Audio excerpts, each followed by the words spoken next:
All right, so here we are. I wanted to go over a few demos and a flowchart with you. Some of you I know are going to miss class in the next few days, and I'd like you to at least get a sense of some of the demonstrations associated with the flowchart. It's static electricity.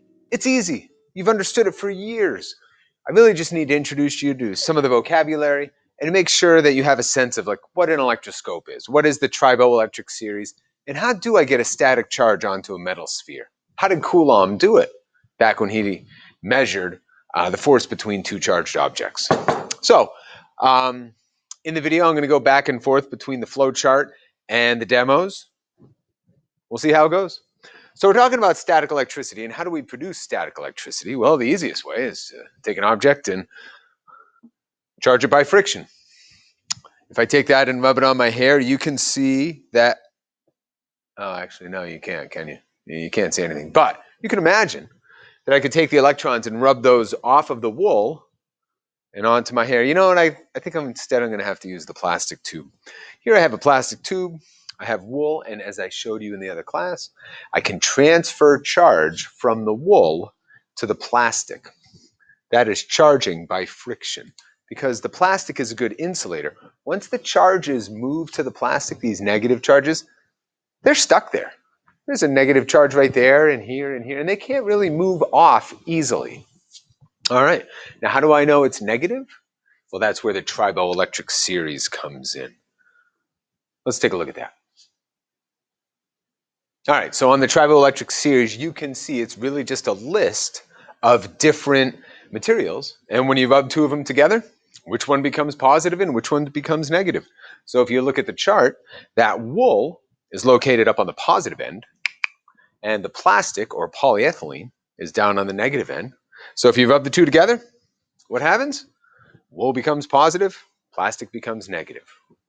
Voila. Now, it's simply a chart that was made by rubbing two objects together and figuring out which one became positive and negative. Now, charging by friction is probably too easy for us to go into. So you know what? Moving on. One thing I would like to talk about is our ability to charge by contact. And in order to do that, I think what I might do instead of using my hair or something like that, I want to use an electroscope to demonstrate that charging by contact. So here, in order to do that, first, I have to get a negative charge on my plastic. I'm charging it by friction. If I bring it over to my electroscope, an electroscope, it's used to study or look at electricity. It's a conductor inside here, and in fact, there's a plastic ring located here, which is a good insulator, which isolates it from the body. And then there's a metal piece or stand here, along with a very light, thin piece of foil. And overall, right now, it is neutral. So I've charged up my tube, and I can charge this by contact simply by bringing it near and actually touching the metal sphere. What happens is that charge leaves the plastic, goes onto the metal, and then on the electroscope, that charge spreads out. And what happens, unfortunately, a discharge there at the end. What happens is it'll hold that up there. Let's take a look at a different electroscope. Here I have one. And if I bring it and touch it, I should be able to get that charge to sit. Now, it's pouring rain today, so it's pretty humid, meaning there's a lot of water molecules out there in the atmosphere, which make it easier for those electrons to jump off of the material onto the water droplets in the air. Charging by contact is exactly what it says. You touch it. Let's take a look at a picture of this. So in an electroscope, what we are looking at are these leaves separate because the forces on them are repulsive. The actual stand that the leaves are attached to is negative, and so are the leaves. So just like the hair on somebody's head, those charges try to get away from each other and they move apart. If we take a better look at this, I can see my charging by contact, literally touching the object. Charging by contact. The thing to keep in mind when we're looking at all of these static electricity demos is that charge has to be conserved. I'm not creating or destroying charge here. I am simply moving it from one object to the next, whether it's by friction or by contact. The much more interesting look, though, is this idea of charging by induction. And I can come up with 3 different clean examples of ways to induce a charge on an object. One is a charge separation in a conductor. Another, we can have a charge separation and ground it. And lastly, charge separation in an insulator. So let's go to the first one. A charge separation in a conductor. Here I have 2 spheres. And at the moment, both are neutral, and they are isolated from their environment by the air around it and these plastic rods that hold them up.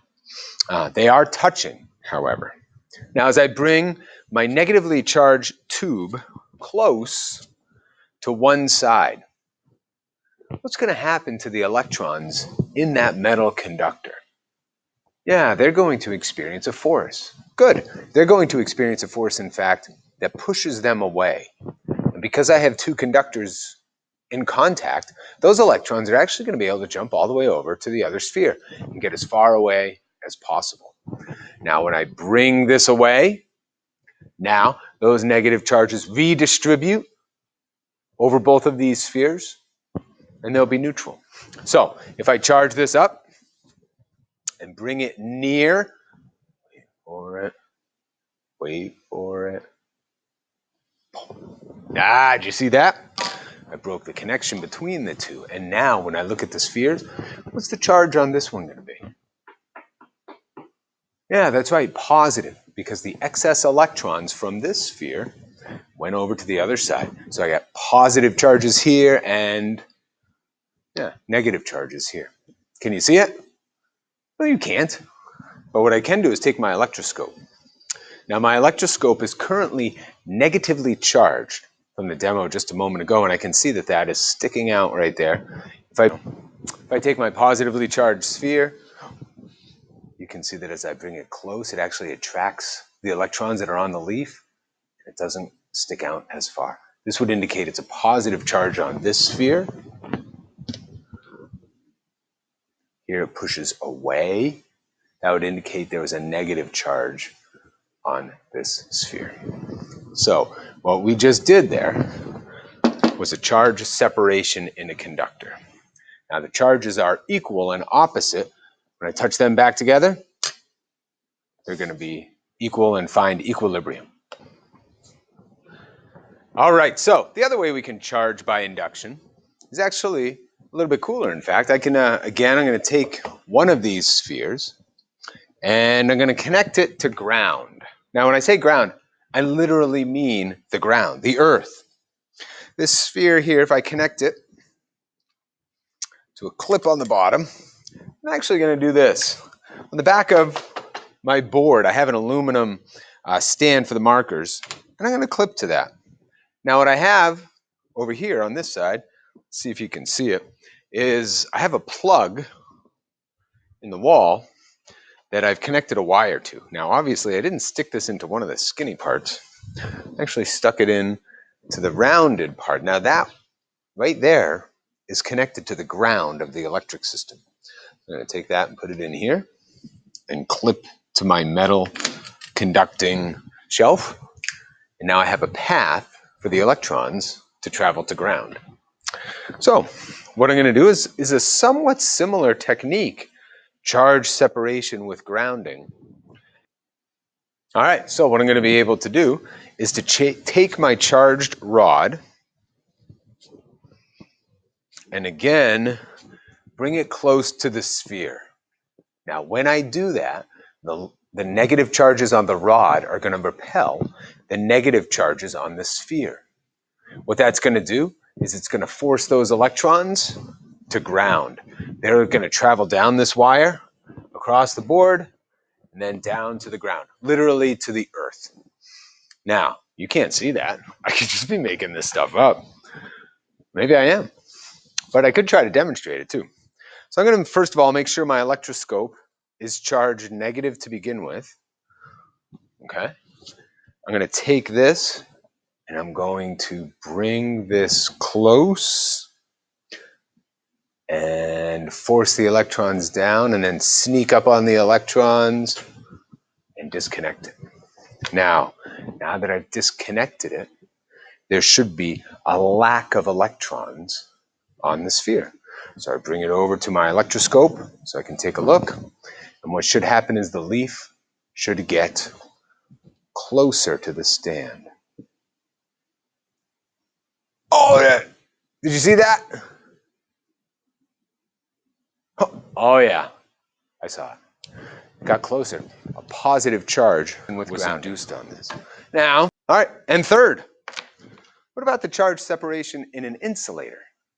Well, just so happens, I have a good insulator right over here. Bob Devantry gave this to me over 20 years ago.